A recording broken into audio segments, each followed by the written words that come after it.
Hi friends, எல்லாருக்கும் வணக்கம். இன்னைக்கு என்ன செய்ய போறோம்னா தயிர் சாதம் ஃப்ரிட்டர்ஸ். இது எப்படி செய்யறதுன்னு பார்த்தறலாம் வாங்க. நான் ஃபர்ஸ்ட் தயிர் சாதத்தை ரெடி பண்ணிட்டு மிக்ஸில அரைச்சிட்டேன். அரைச்சிட்டு தாளிச்சு வச்சிருக்கேன். இப்போ எப்படி செய்யறதுன்னு பார்த்தறலாம். தயிர் சாதம் கொஞ்சம் எடுத்துக்கோங்க.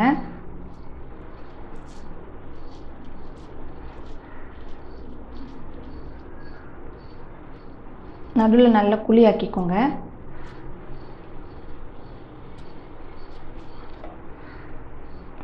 ஊறுகாய் ஆட் பண்ணிடுங்க. நல்லா க்ளோஸ் பண்ணி விட்டுருங்க. நல்லா உருண்டையாக்கிடுங்க. நான் மைதாவை கரைச்சி வச்சுருக்கேன். அதில் நல்லா டிப் பண்ணிக்கோங்க.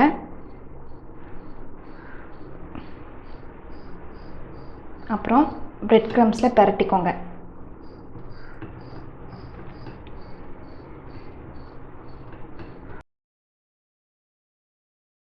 நல்லா ஈவனாக பரட்டிக்கோங்க. இந்த மாதிரி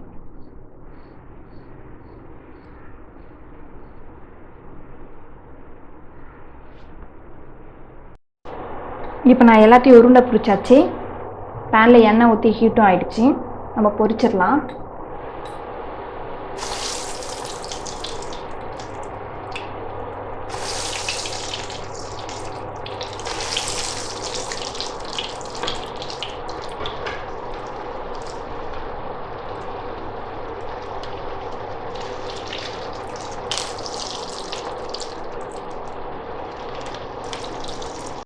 நல்லா ப்ரௌனாக வரணும், அது வரைக்கும் பொரிச்சுக்கோங்க.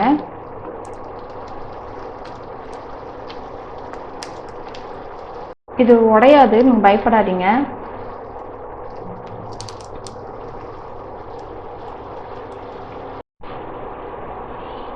இந்த அளவுக்கு பொரிஞ்சா போதும். இப்போ எடுத்துடலாம். பாருங்க, நல்லா பொரிஞ்சிருக்கு.